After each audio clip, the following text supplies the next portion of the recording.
Good afternoon, everybody. Thank you for coming to our conference. It's an honour to be part of the working group of the study of religions in Bar-Ilan that's being developed, which is very exciting. So when people say, you know, is there no study of religions at Bar-Ilan, you can say not yet. In other words, it's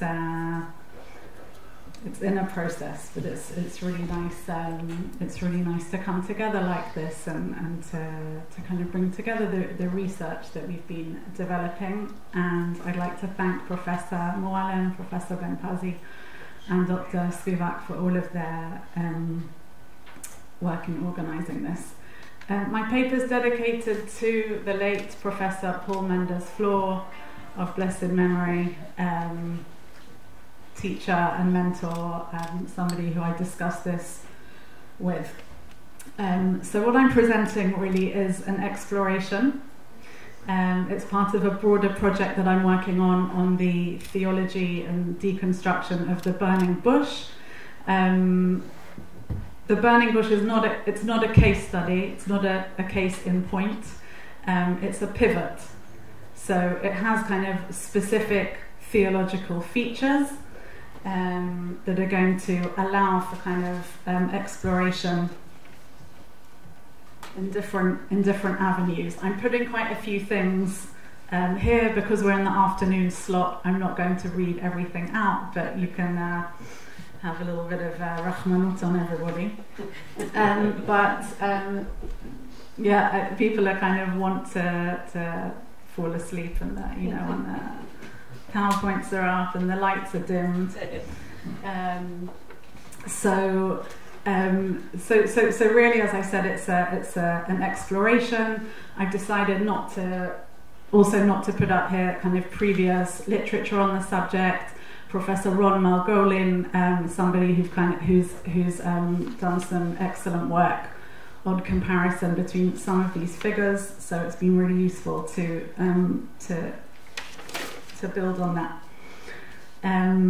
It's a little bit ambitious to say I'm going to speak about three thinkers, so I'm going to just whiz through and make some comparative points, show some conflicts between them, and then point to some further challenges that the burning bush raises theologically in Christian and Jewish traditions, and probably further afield. So the first thing we can do really is to consider the prominence of the image of the burning bush as metaphor in Jewish and Christian traditions. You can see a ceiling fresco of the Vatican features the burning bush, and the Church of the Transfiguration on Hal Tavol that also features the image of the burning bush. More to say about each of those images along the way.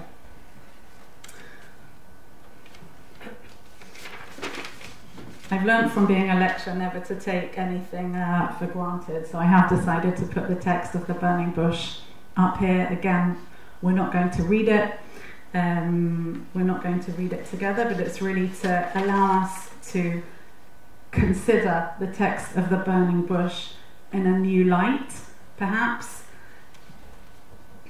and to look at some of the different theological issues that arise. And my particular perspective is that the continental philosophical tradition, but also the study of religions, and some of the main themes that I've identified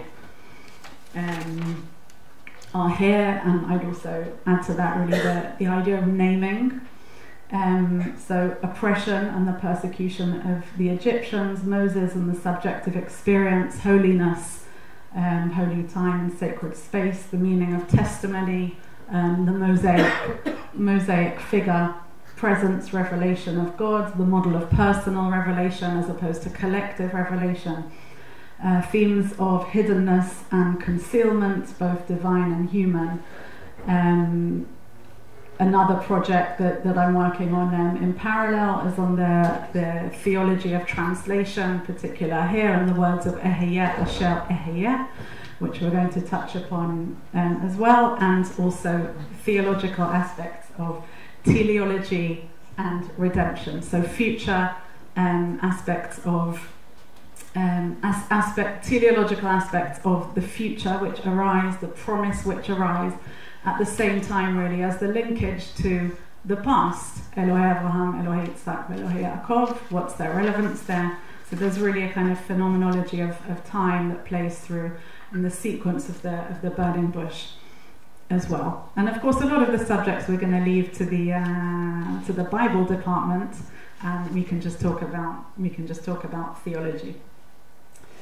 Mircea Eliade discusses the burning bush briefly, and what we can do is we can actually apply Eliade's idea of a theophany to the burning bush. In other words, we can kind of take what he says more broadly in his work, the sacred and the profane, and apply it and kind of deepen what he begins to say.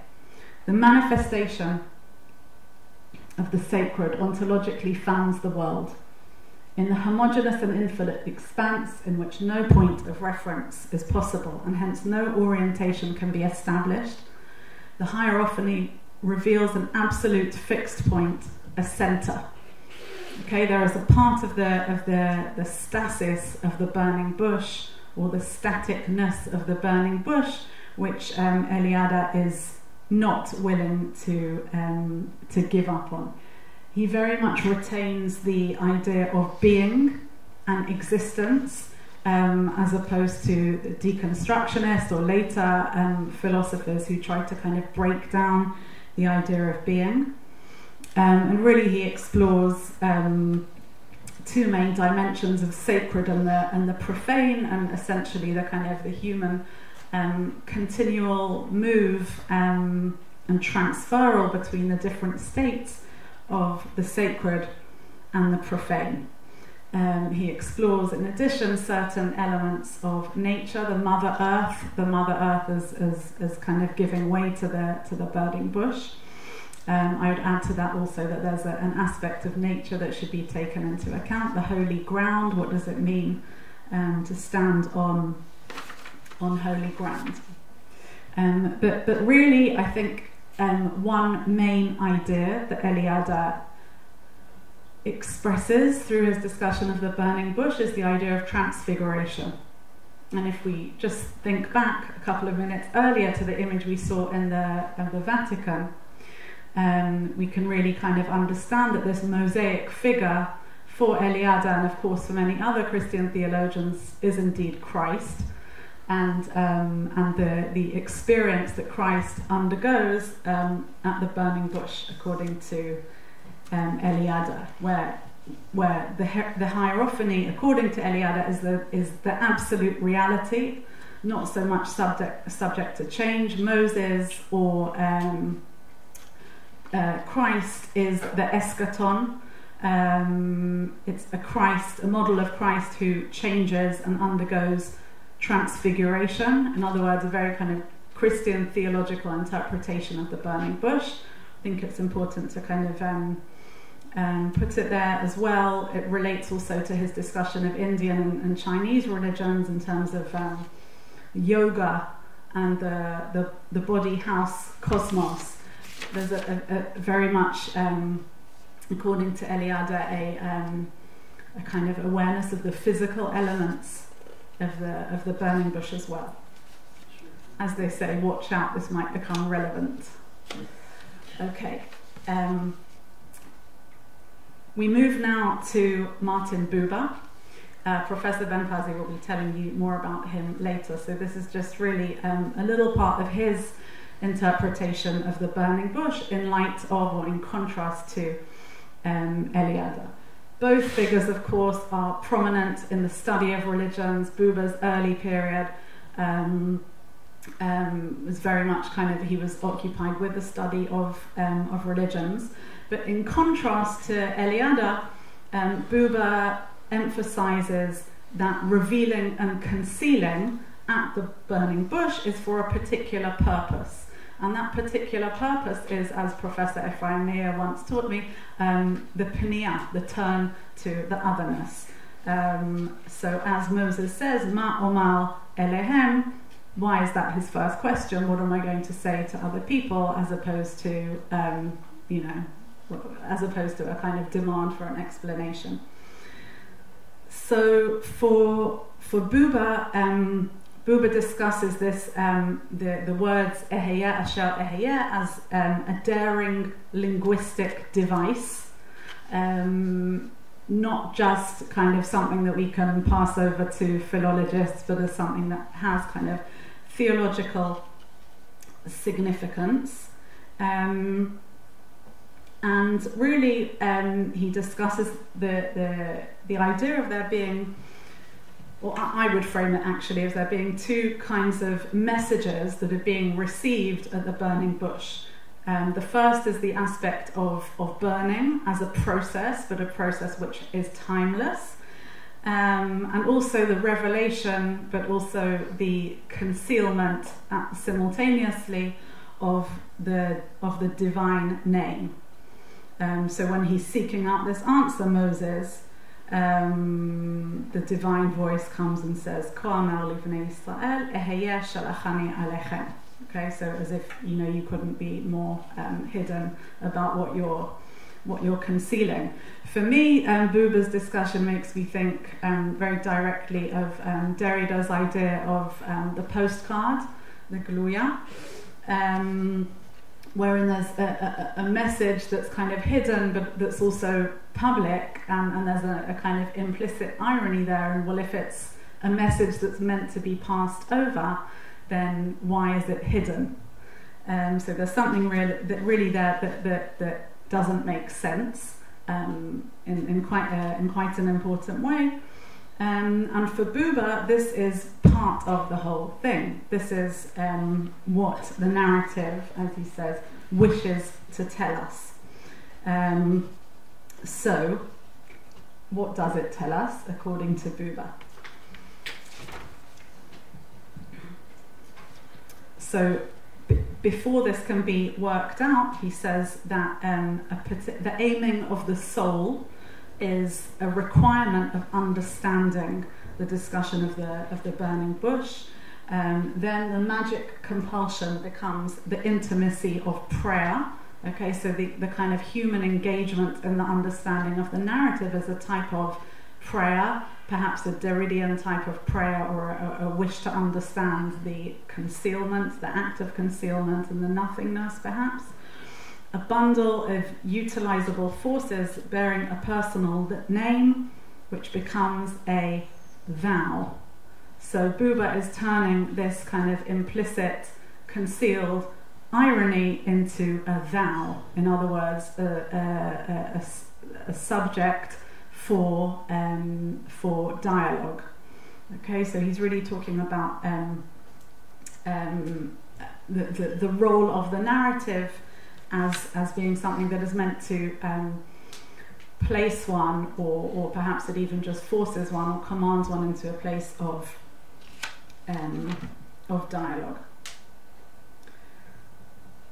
He goes even so far as to say that if we are not prepared to understand it as a dialogue, in other words, if this daring linguistic device is not taken seriously enough, then we are blamed as avoiding the question.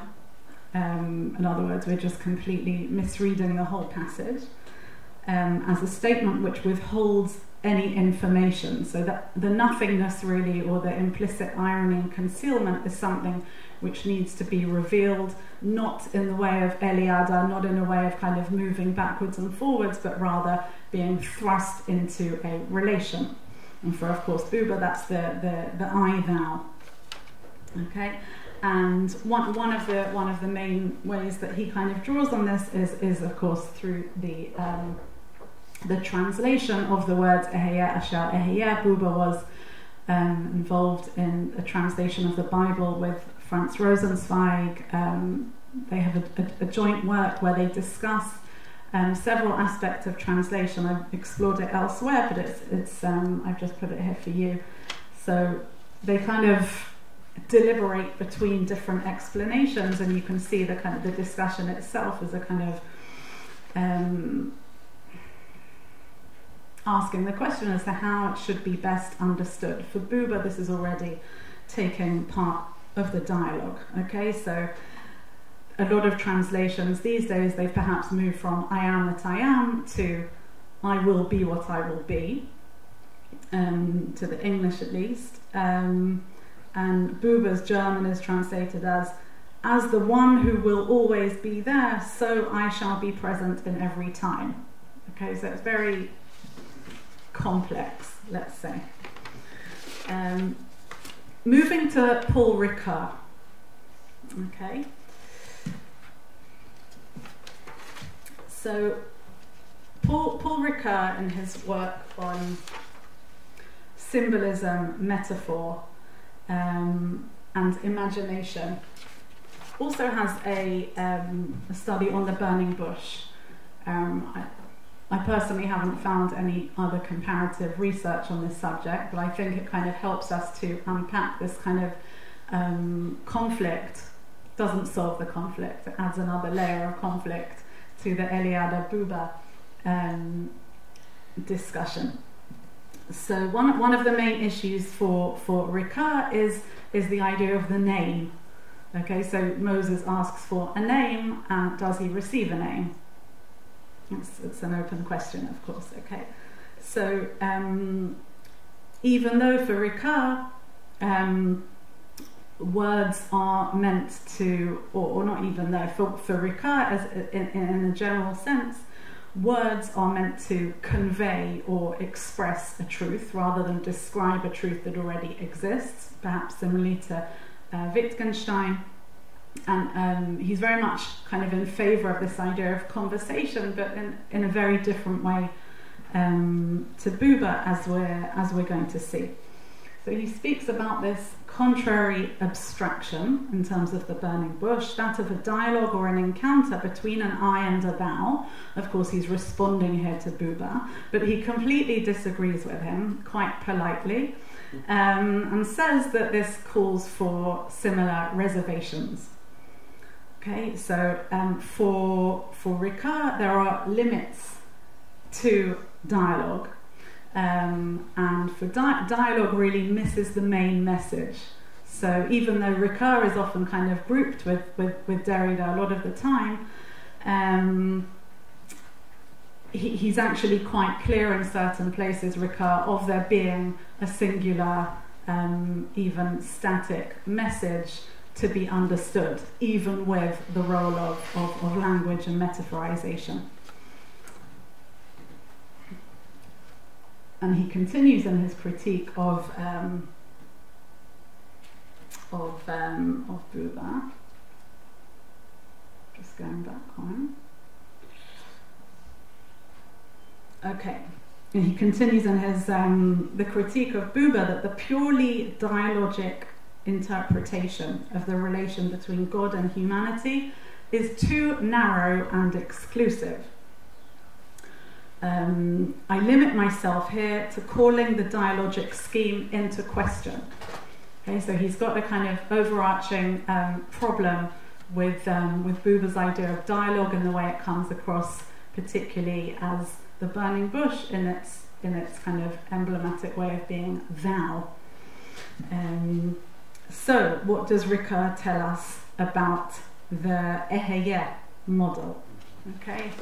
After Eliade and Buber, what can it add?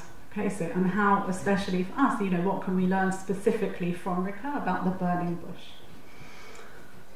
So, despite his kind of rejection of the idea of dialogue as proposed by Buber, he does speak about the cultural, spiritual, and theological context of this verse, which makes explicit what I call, as he says, the gap in meaning produced by Exodus 3:14, Eheye asher eheye. There's a gap in meaning, and for Ricoeur and Derrida and others, the whole kind of I don't know whether to call it the whole hermeneutic phenomenological project is to fill that gap, which of course is an endless, infinite gap which cannot be filled, and that's kind of the whole irony of it. But the admittance that there is a gap is very reminiscent of Eliade, who had said that this is a daring linguistic device which is meant to have theological permutations. So what does Ricoeur say about the Eheya Asher Eheya?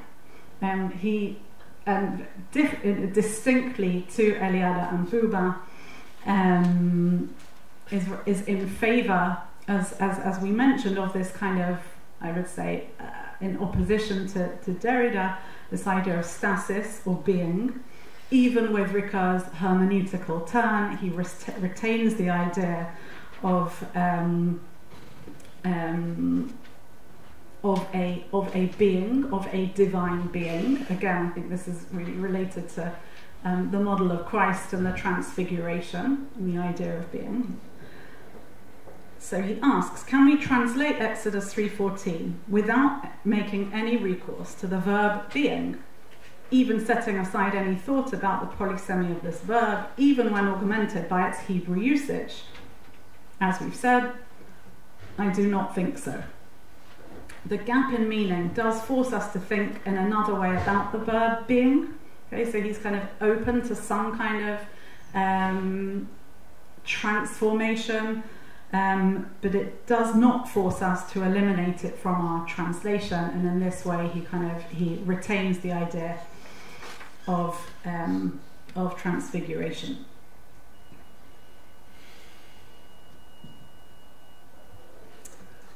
Okay. So, I would say that Buber, perhaps similarly to Eliade and Ricoeur, he presents a contradistinctively, you're meant to correct me, in direct contradistinction to Eliade and Ricoeur, Buber posits this idea of a direct dialogue, the I-thou at the burning bush, between Moses and God, which he terms specifically in his work Moses the duologue. The burning bush for Buber serves as the setting for the I-thou relationship between human and divine. The aspect of the kind of individual versus collective is really interesting here. That's for another time. The revelation at the burning bush for Buber was a genuine meeting place, with some significance actually given to the role of place. That's also a subject for to look into via Rosenzweig. And for Eliade, the experiences of a sacred object or sacred nature, here I can say the holy ground, and the phenomenon which reveals itself ironically through concealment.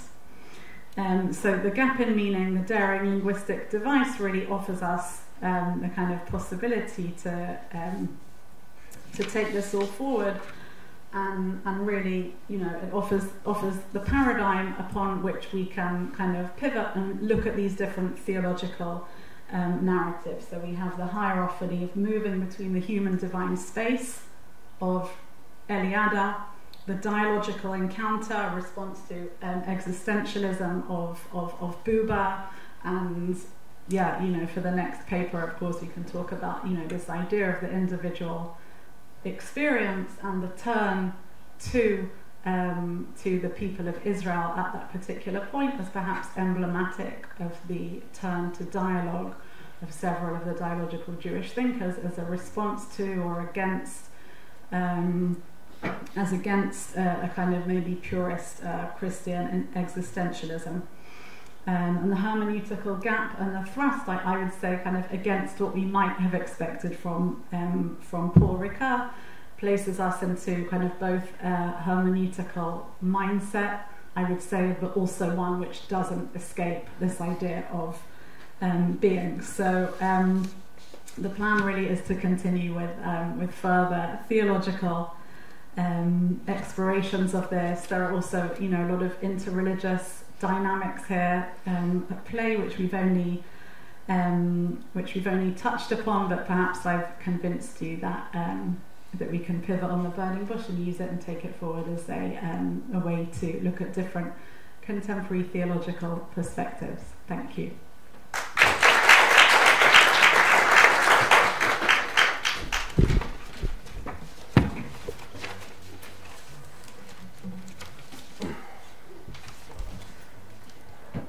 Thank you very much, Miriam. We have time for some questions.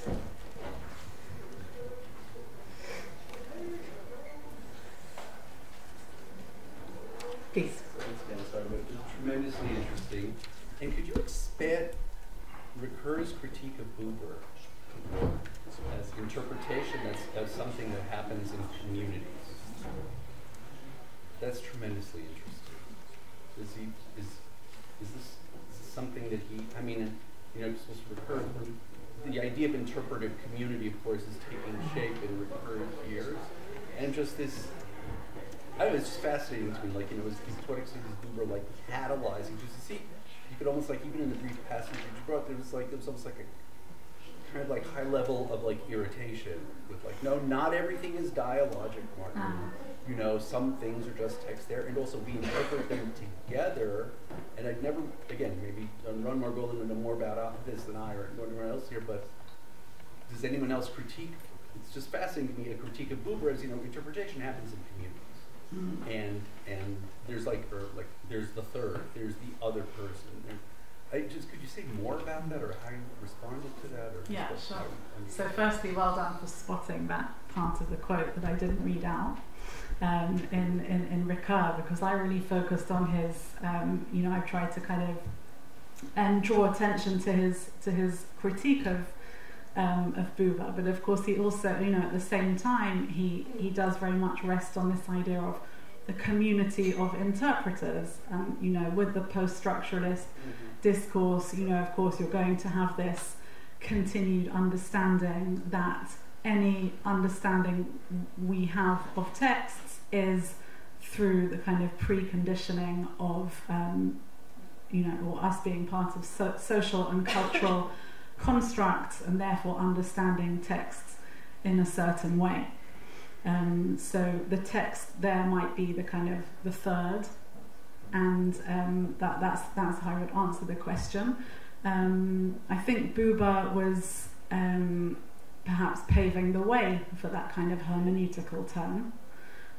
We know how much he was influenced with Rosenzweig, and, you know, I guess another answer to your question could be kind of through looking at the Bible interpretation and the way they interpreted some sections. But I think it's really kind of in light of Rosenzweig, Levinas, that kind of idea of the hermeneutics and the role of the reader opens up.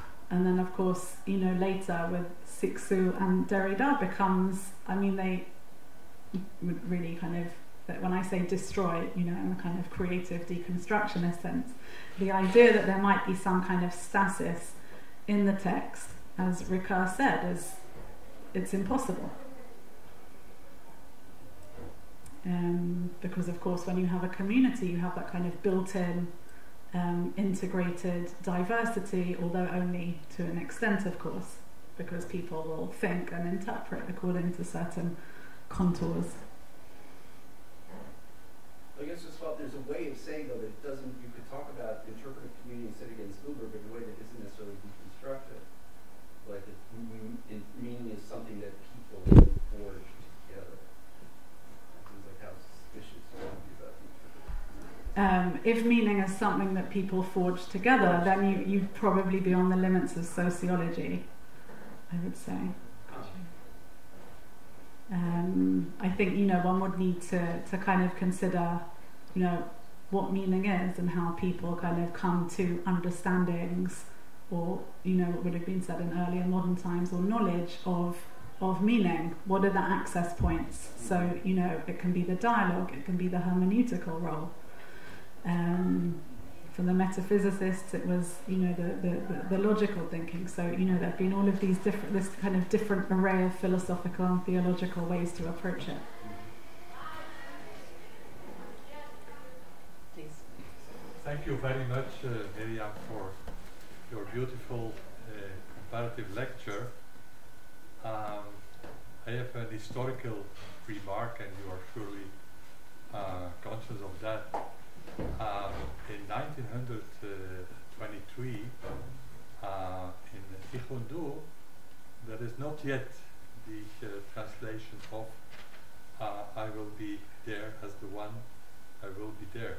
That only appears in the second edition of I and Thou, which is in 1937. And in that sense, when he brings this interpretation of Ehyeh, Asher Ehyeh, he brings his entire dialogical philosophy, because it's as you rightly pointed out, it's anti-magical. If you define magic as a kind of childish relation to the divine, so it's anti-magic, and it works with the presence, which is an integral part of the dialogue. I just wanted to point that out, that only when he translated Ehyeh, Asher Ehyeh with Rosenzweig, which starts from 1925, as you know, he could take into account this interpretation, dialogical interpretation of Ehyeh, Asher Ehyeh, which he then brought not in his 23 edition, but in the 37 edition. So what do you think would have influenced him to change his translation? Well, I think because they were both dialogical thinkers, and of course Buber's interest was in making present, in being present and making present. Meaning, sometimes somebody is not present, but he could be made present in the dialogue. And that's exactly what's happening. Meaning, when the Almighty God answers Ehyeh, Asher Ehyeh, he wants to say, you can't bring a claim upon me. I will be there. I will be present for you. But in the way I chose, meaning don't have this magical way of approaching me. Make it really dialogical. Make it really. I will be always present in the way I will be present, and please be present for me. So it is an entire dialogical thought which was shared by Buber and Rosenzweig, that Buber brought his interpretation of Ehyeh in the 1937 edition. Thank you. Thank you.